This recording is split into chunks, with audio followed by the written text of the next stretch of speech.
Hey guys, welcome back. Another edition of the Detour Potty. It's been a while between drinks. Last time we saw you was obviously the World Championships, but we're back to recap a massive 2022 in the cycling season as we near the end.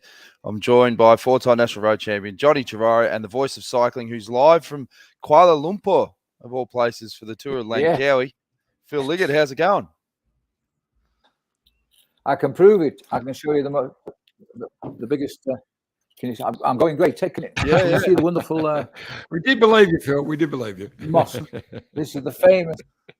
This is the famous mosque that when the Tour de Langkawi first got underway. Crikey, I was last on it 2009. That had just been built, and it was the biggest in the world. And well, here I am, sat outside it again, 12 years later. I did the Tour of Langkawi, I think it was 2013, and the humidity, I mean, that was in Feb, I think, was one thing I remember. I was just spent most of my time sitting in the car with the aircon blasting. Yes. How's the conditions this time of year? Yeah. Well, I've never been here in this time of the year, October, and it's the start of the rainy season, so there could be a bit of dampness around for the riders. It's cloudy, and it's a very gentle at the moment. I think the clouds are blocking the Wi-Fi a bit as well. If he 25, 20. Not like us to have Wi-Fi issues. it would be a detour without it. Keep talking. Look, I'm going to try the phone and see if I can get. Yeah, no worries, mate. Not a problem. Jump back on You guys the carry on. I'm going to come back to it on the phone, and I'll be right back. We'll do, mate. Carry on, Yeah, Phil. okay. No dramas. Well, it's been a big 2022, but before we get to that, there's obviously some results we should unpack first. We'll start off with Lombardia, the last monument of the season, and the old mate Poggy, he gets the chocolates again. It was another sensational victory, and what a way to finish off the year, beating Great Enric win. Mas. Yeah, defending champ and all that. But Enric Mas is really stepping up too. Mas beat him earlier in the week in the other lead-up race just about 6 days ago. Actually dropped the Pog on the last up climb. But this time the Pog was just too quick for him. Really good ride from Mikel Landa. And Valverde, sixth, right in the mix. Final race, in his goodbye race. He actually said, I just feel a bit funny about retiring when I actually am going so well. And just photo just popped up there with him and Nibali. It was Nibali's last race as well. Nibali was right in the mix too. I think he cracked on the last climb, and where did he finish? I think he finished 24th at 2 minutes 17. So yeah, two of the great stars of world cycling, both Nibali approaching 40 and Valverde 41. So amazing career. He just loves it, like Valverde, like to have a career that's gone on for that long, but to keep going, like in the latter years, to going at the age he is, as you said, you just got to love racing. He's a racer. Another way to describe it. Yeah, no, he's a racer. We love watching him race too, because both of them are fantastic racers. You know, when either of them are in a bike race, you know something's going to happen. They both will attack. Nibley's one of the great descenders. He'll put pressure on down there. You know, they're fantastic careers, the pair of them. And sad to see them go, actually.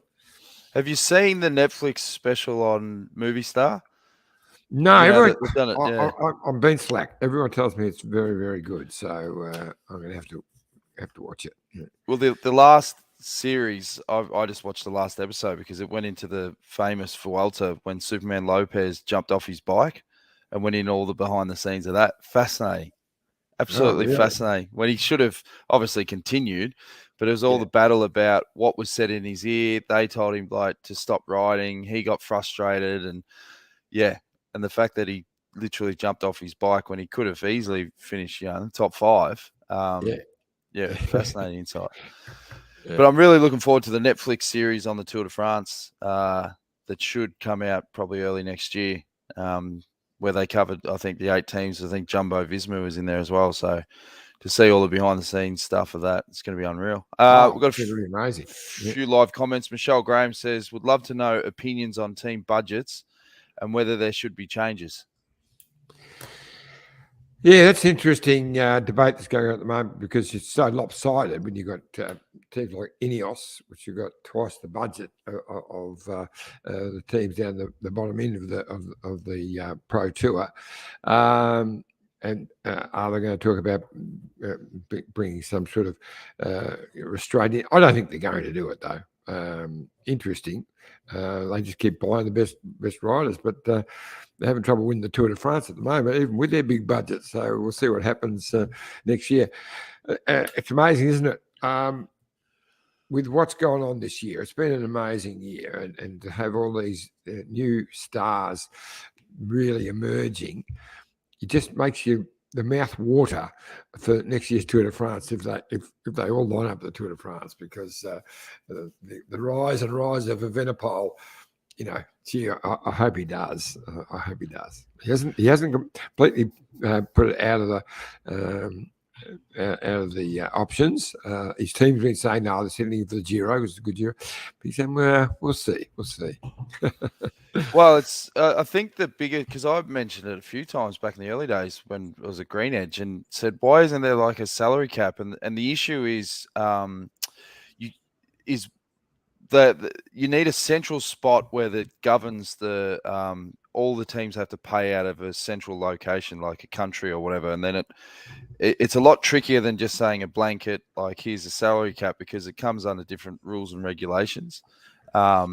It's a lot more complicated, because it would make sense, because you've got these teams that at the bottom end of the food chain are struggling to survive, struggling to find those budgets. Whereas if they capped it, then it would even the field. And even with some of the wages, like take a Pogacar, the amount of money that was thrown at him, I think last year, to jump ship and join other teams. And then that just sort of has an inflation effect on all the other riders down the bottom of the pecking order as well. Yeah, look, it's a hard one, isn't it? Then you go look at soccer, and then you realise the wages of the cyclists is just minuscule compared to what soccer players are getting. But they've got the same sort of issues too. The biggest teams have got much bigger budgets than the smallest teams in all the different leagues. So it's a worldwide issue. But I got to tell you, this was a great season. The way you were at the Tour, I was at the Giro and the Vuelta. Fantastic. We're both at the Worlds. The racing is just getting better and better, and the quality of the women's racing is really stepping up as well. So I've been enjoying that immensely. And we've got the gravel world titles on at the moment. So the women raced last night, and the guys are on today. And it's because UCI really got involved in the gravel now. So world titles, the women. So Farrar Prevost, Pauline, she is just a legend. She was the red hot favourite and she won it. She's now the current mountain bike champion and gravel champion. She was world road champion a few years back, so she can do a bit of everything. And Tiff Cromwell did a ripper ride. She was sixth, only 40 seconds back. So very, very good ride from Tiff. Well, I think a lot of riders, we spoke with Heinrich Hausel at the start of the year, that are doing a bit of the gravel and cyclocross and all these other events to keep themselves, in good shape moving into, the road cycling season. So, do you think there'll be more riders sort of taking up that program just to keep their legs ticking over during the offie? Yeah, I don't know whether the gravel racing fits into the offie so well, whereas definitely the cyclocross does. But the more and more are going to have a go at it as the money comes in. There's a tour of a really $1 million series coming up soon, so that will get a few lining up, especially guys sort of at the end of their career. On the road, it's another option for them, like Nathan Haas, he's become a gravel bike legend, so he's right in there and fully sponsored. So, and I think people love it because it's just a completely different sort of character to the road racing. It's not structured, it's not like the teams, it's more go in there and have a go, more individual. We've got a couple more live comments. Ian Thomas says, thanks for a great season, Dan, JT, and Phil. I think Phil's trying to reconnect with his phone, but didn't look like it was working before, so we'll have another crack. Manuel Luigi used to work with him at Greenedge, says, g'day. How are you, Manuel? Sally says, congrats, Dan and Iffy, on a great year of bringing us inside. Goss and fantastic guests. Your on-the-ground coverage at the Tour and Vuelta was epic. I thought your coverage at the Giro was pretty good as well. Johnny? What a year, eh? Well, the Giro was special because we had an Aussie winner who was being celebrated today. There he is in Perth. His hometown of Perth, so which would have been pretty amazing to be a part of, actually. What's great is there's not like a perpetual trophy that just does the rounds. They get that custom trophy for each year. So he was able to show that off with all the kids and sign some autographs. And, for sure that's going to have a flow-on effect of the next generation of young cyclists coming through. Definitely. Yeah, there's no doubt about that, mate. I mean, people sort of forget it's only our second ever Grand Tour victory from Australia. So Cadell's Tour de France and now Jai Hindley in the Giro. And I was, I just feel so fortunate to have been there, a part of that journey, and annoying him every day and him putting up with it. It was wonderful just to see how cool he is. He's a really cool bike rider under pressure. It was great to watch. Now, you're talking about budgets before. I saw some figures thrown around, €75,000 for the hour record in terms of equipment and tech alone for Philippe Garner. Sensational ride because he's unified the hour record by smashing Chris Boardman's, what do they call it, the best human effort on the banned Superman position. Chris's wasn't counted as the hour record anymore, but it's the fastest anyone ever gone because it was in that Superman position. But he beat that as well, so he's unified, as you said. But 56.792. I mean, go out on the bike on the flat, slight downhill and get to 56.792. That's amazing. Jump on a track and try and get there. Most, even fairly fit bike riders wouldn't be able to get to 56.7, let alone hold it for an hour. I mean, it's staggering, really. Absolutely staggering. Sensation. Do you think, given he smashed it, that many people try it again, or they'll just literally be like, I ain't getting anywhere near that. It's not even worth it. Forget it.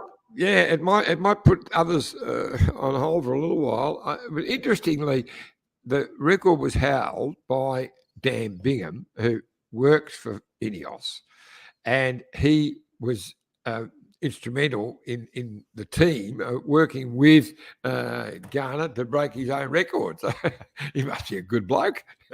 Yeah, it's great culture within the team then. Fantastic. Hey, we'll take a quick break. When we come back, we'll talk about some of our highlights of 2022. So stay tuned. Look at this bike. You think it's just a bike, right? But it's not. It's a bike 374 people are looking at. This guy, this girl, them, all looking at it. People from here, there, and wherever this is. People that are looking for a bike. Or just a piece of it. Amateurs, semi-amateurs, and pro-amateurs. This guy wants this bike, but with this crank and these bars. This could be the perfect match. But not this one. This girl has a bike to sell, and thousands of people might purchase it. Eyes on Bikes help grow small businesses. His, hers, yours, and the latest data and insights help those businesses keep moving.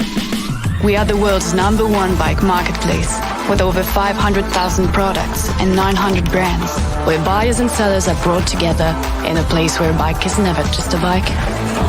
Bike Exchange, where the world buys, sells, learns, and rides. Now, I want to say a massive thanks to our great mates at Bike Exchange. Head over to bikeexchange.com.au for anything bike related. You need a road bike, mountain bike, e-bike, gravel bike, anything bike related. But it is the end of an era, Johnny. They're wrapping up the sponsorship of the Detour podcast, and great opportunity. Can't believe it. but we want to say, just a massive thanks to everyone involved, because they've been inaugural partners and sponsored the show all the way through, and without their support, we wouldn't have been able to do the show. So, big shout out to those guys. And moving forward, I'm going to re-sticker a new intro, new banners, new branding, new everything. So send an email to john@cyclingevents.com.au if you're interested in getting behind the show. If you're a business, you don't have to be cycling related. It could be anywhere in the world. Brewery. Just give us product. But yeah, send an email, john@cyclingevents.com.au, because you've got sort of big things planned moving forward. So we'll send you out an information pack, and you could be a partner of the show. So get behind the Detour podcast if you. Yeah, and just following on from what you said, mate. We're part of the Bike Exchange family. They sponsor Bike Exchange Jayco, of course, but they've been they're great guys. All the people who work there, and it's been sensational. And as you say, end of an era, it's been wonderful. Nearly 3 years that they've been supporting us. So, yeah, and I'm sure we'll be doing something with them again in the future. Just got a message from Phil. Wi-Fi's no good, so you can't get it to hold the signal. So appreciate Phil for all his work that he's done on the show as well. And we had a crack. We got a little yarn in about Lake Cowie. Well, we're going to stir him up too, because he's coming out here at the end of December. He's coming out for the summer. We're working at the Bay Crits, of course, and Tour Down Under. So coming out. So looking forward to catching up with Phil. A few more live comments. Wendy Superfan says, hi, Dan and John. Jan Borman says, again, love the way Valverde and Nibley really race. Seems odd not to have them racing again. As you mentioned, Valverde, I think after that result, thinking, geez, is this a bit premature? Though you've got to retire at some point. Yeah, and Jan Nibley said the opposite. He said, there's no way I'm coming back. I'm done, he said. Yeah. Jan says, no salary cap in any other sport. Why should there be in cycling? Michelle Graham says, more riders seem to be retiring a few years before they would have in the past, Bills being an example. I have a theory. Since COVID, riders seem to be racing like it's their last day racing. Any thoughts? Yeah, interesting. They're definitely racing differently since COVID. I think riders know when it's time. It's different for, we all have a different biological clock in our bodies. But Bills, for instance, he's slightly younger than those guys, but he knows it's time for him. He's got other things planned. You'd know more about that than me, since you are much closer with him. Hang on. Phil looks like his internet's working. We got you, Phil. Hey, yes, can you hear me? Yes. It kicked in. It just kicked in on the phone. So good to see you both. Oh, perfect. Well done, mate. Yeah, great. I think I offended it when I sent you a reply saying that I couldn't get through. So it's working. Yeah, we just did a whole wrap-up and said thanks for your contributions on the show. And if he said he was going to wind you up, now you're back. What a good bloke you are, and you're coming out here this summer. No. Well, shall I go then? We were just talking about Garner and his absolute ridiculous 56.792 for the hour, 56.792 kilometres. That's just a kilometre an hour. That is just amazing. Yeah, I remember when obviously Chris did the superhuman time, and then they banned the Superman bikes, and Chris reckoned it would probably hold for around 10 years, and it certainly did that. But Philippe Canet is the most surprising enigma, really, because look at the ride he put in at the World Championships, which is probably his worst performance of the year, and then he goes and prepares and gets his brain back in gear, back home, and he does this sort of ride. The guy, once he gets his head into his direction of travel, shall we say, he's a fantastic bike rider against the watch. He's almost never beaten against the watch. I think he's won about 24 races, and only 2 have been other than time trials, something like that. Terrific. Yeah, phenomenal. You must be getting excited that you're coming back to Australia, Phil. It's been a while. I am actually, and I was actually at a function in the Australian Embassy 3 nights ago, just the night before I flew here, and I met with the chairman and CEO of Santos, who was giving a talk on oil, obviously a touchy subject around the world, and because Santos are actually an extremely green country in defending. They agree you've got to get at the fossil fuels even now, but he was telling us all that Santos was doing to make the carbon footprint much less. Great conversation, and the company has just missed the international angle of the Santos Tour down there. They can't wait for it to start again, and I'm sure the riders will go back in numbers. They've got great plans. The women's race is extended as well. I'm looking forward very much to flying back, and dare I say, I'm going to do the Bay Classics as well, if John will let me, you know. So and the Cadell Evans are all on the planning table. But you'll have to forgive me. I'm a bit dazed because I've literally only had 6 hours sleep in the last 48, because I went to a function, then went to the airport at 4 a.m. That was 2 nights ago, and I just landed about 3 hours ago. I had a quick shave and a shower. And then the worst thing happened. John called me, and here I am. Well, You thought it was safe. what's your highlight of the 2022 season, Phil? I mean, there's been a few big moments, but what are some of the ones that stand out for you? I think it's been one of the most fabulous seasons. We talked for decades, really, it seems, of the youngsters making their impressions. This year, they wiped everybody else out, and I remember Nibley saying at the start of the season, if you're top end 20s now, your career's finished. Well, as we know, Nibley retired with Valverde at the Tour of Lombardy yesterday. 2 magnificent bike riders. Valverde has just had a terrific end of season, knocking on the door of even a big win, finishing 6th in Lombardia.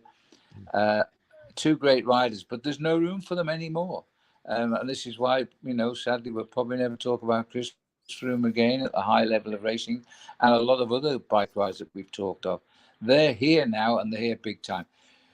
For me, there's the highlight has got to be Remco. We've talked about guys emulating the great Eddie Merckx, and it's just been a lip service we've been paying. But this guy is the real deal, and Eddie has said it.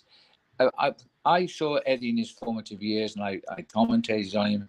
I see the same image every time I see Remco ride, and the way he won that world title, it was an attack, and he had to go and do it by himself.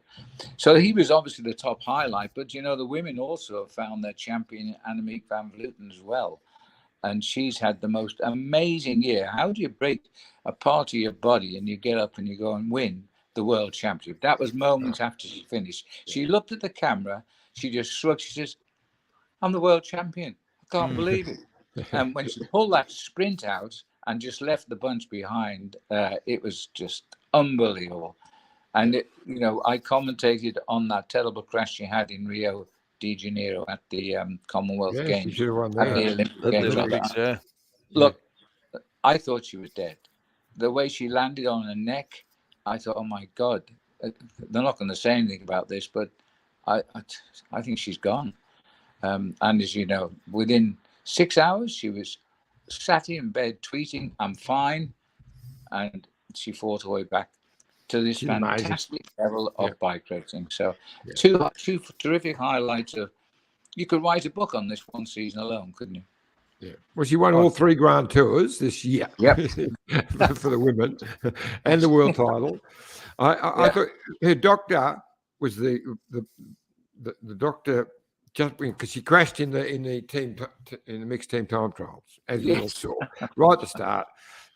Yeah, unfortunately, down, fractured her elbow, and one of my friends spoke to the doctor that morning of the women's road race. Said, "How much pain is she going to be in?"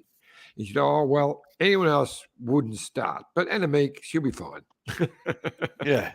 Just like, which is another species. Absolutely sums it up. Yeah.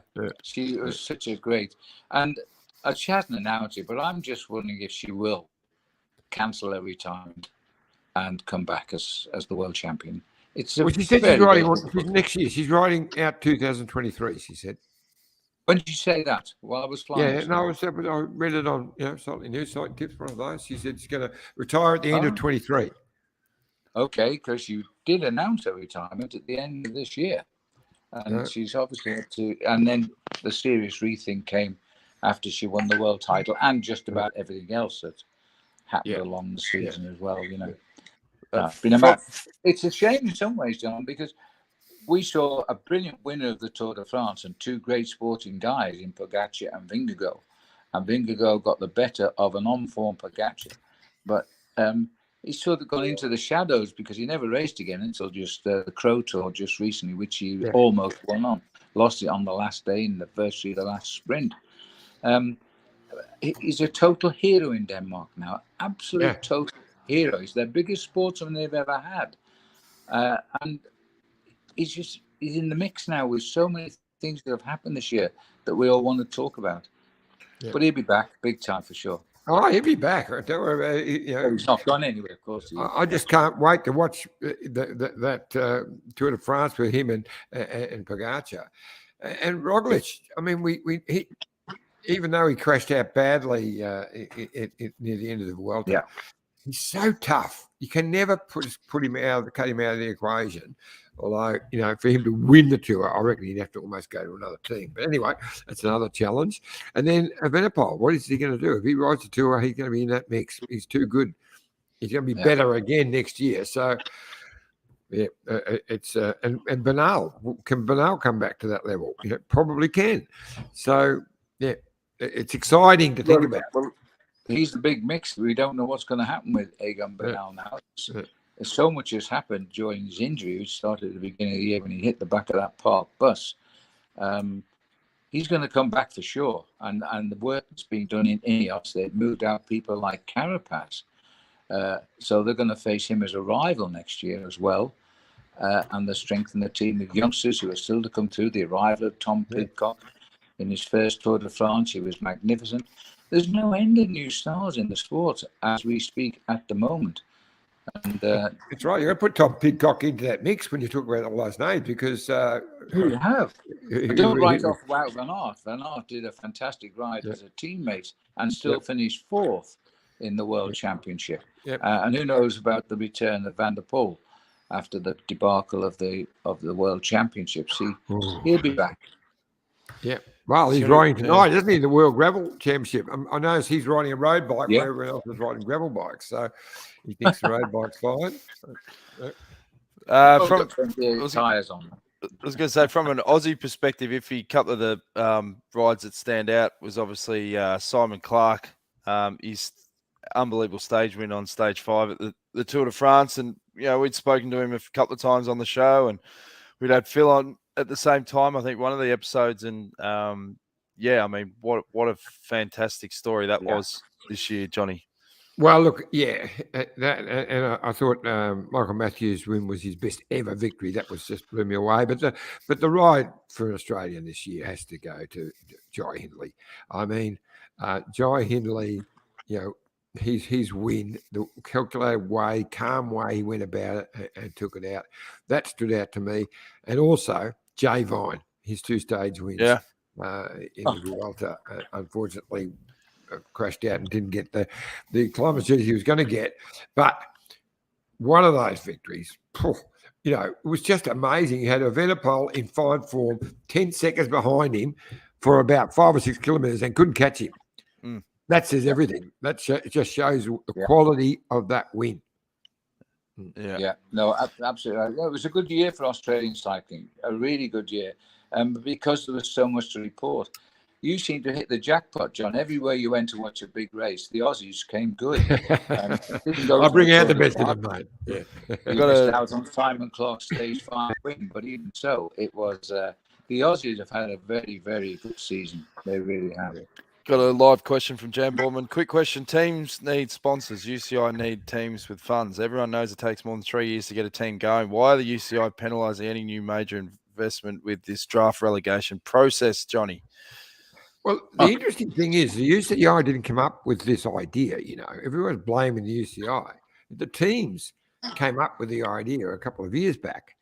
3 years or whatever. And when it was actually started by the pro teams who talked about a relegation, not the UCI. People forget that. Yeah. It is a good that. point. And indeed, the riders and the representatives voted for the system which is in place now. Of course, it's altered because of the situation with COVID. Riders have dropped out of races in big points gains position because of they couldn't continue it with COVID. And this was never foreseen. And the UCI will have stood by the guns and they're not going to relax any of the rules. But, and the thing is, it's a 3-year decision. It's a 3-year relegation. That's the basic of it. And I think we will see changes because of it. It's basically a good idea, but I'm not sure sport can take it, in all honesty, because we're not. I think the COVID thing threw it all into disarray. Yeah. I think it's going to be a huge flashback. Yeah. Couple more comments before we wrap things up. Andy Matthews says, thanks, Dan John, for a great year. Might see you at the Bay Crits if Robbie is keen. His second last race of the year in Belgium today. So Andy will be there. And Ian Thomas says, highlight of the year was Iffy giving out beers at the finish of the Vuelta. Very popular. Except for Rowan Dennis. Rowan Dennis was pretty disappointed. Well, he missed me, but I haven't spoken to Rowan since. But I know he got stuck into me on your social distance podcast. Yeah. But, so I'll have to send him a message to say, hey, I had the beer there for you, mate, but you went past the other side of the bunch and didn't see me. And I should have chased him down because I did promise it to him. But anyway. Andrew Morgan goes, when does your football doco get released, Dan? Good news is we've finished all 6 episodes, so they're getting locked. It's going to be out on Paramount Plus probably in a month's time. That's the one following the Western United Footy Club. So it's a pretty epic story from cellar dwellers to champions in 1 year. So look out for that one. I'll be definitely promoting it on the Detour podcast, even though it's got nothing to do with cycling. That's how I roll. It's all right. Why not? Yeah, absolutely. Anything else? Also, well to Richie Port. Don't forget Richie Port. End of a great night from the bike racing world. I'm sure we'll see Richie again, maybe in front of the camera or whatever. But Richie won't just disappear. I know that. We'll have to get him on the show if he. We will for sure. Yeah, sure, he's doing a big family holiday. I don't think he's coming back until early in the new year, but become back to being a Tasmanian. But look, what a wonderful career, the superstar. Look, we had some really good Australian rides this year. It was great to see the next step happen in women's cycling. The Women's Tour de France was an amazing event. The crowds just blew me away, because they didn't rely on it. Was after the men's, and to watch those crowds build and build as the women's tour went on was fantastic. Women's racing has been really impressive, and now that the TV is starting to show it more, they're starting to get paid properly. It's becoming the proper pro sport, or should it?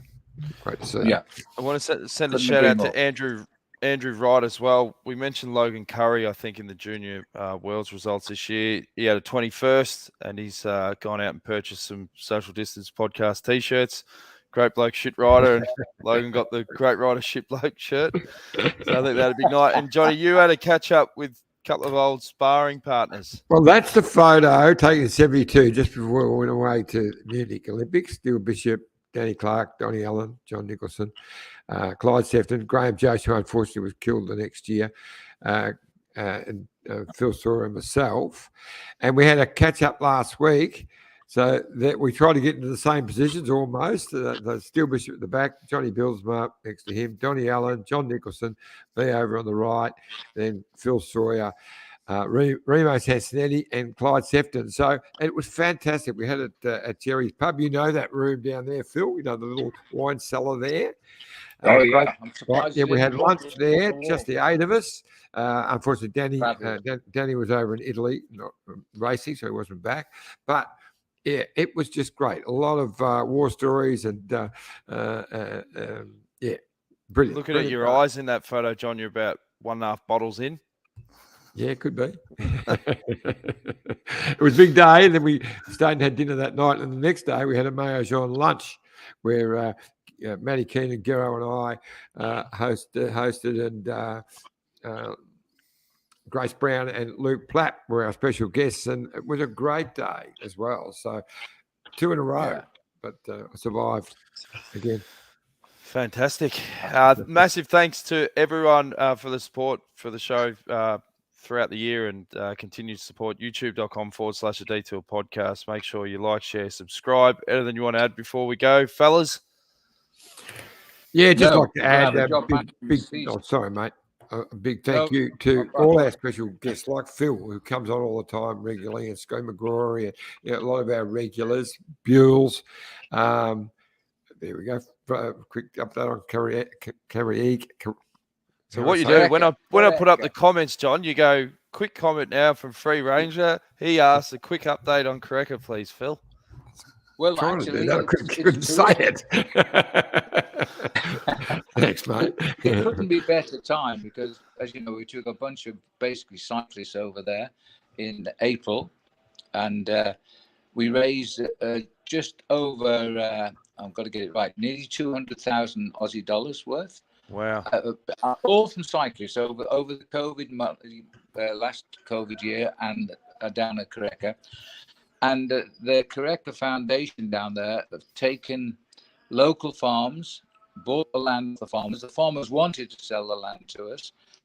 We've rewilded the whole area. They've taken out a fence in the middle and moved it. It's now over 56,000 hectares large, and they've introduced more line. And the rhinos, touchwood, we're having a rhino poach now for nearly 8 years, I think it is. It's just going unbelievably well. And Correca Foundation have, as you know, they allow us 1 day a year when we can cycle on the estate. We're going back again next April. Outward, it's filled up with a lot of bike riders to just do this one particular ride. There are only 16 people allowed to ride because they have to have an armed guard. But we're going on. We have become one of the biggest benefactors for Correca, and they've never stopped saying thank you. Yeah. And basically, That's fantastic. And yeah, it's great. It's just a love story. It really is. Yeah. It's fantastic. Thanks to you guys too for the way you publicised it for us. It was unbelievable. Yeah. No, not a problem. Least we can do, mate. All right. Well, yeah, thanks again, Phil. Good luck at Tour Langkawi, mate. Hope it's a great event and keep that aircon pumping.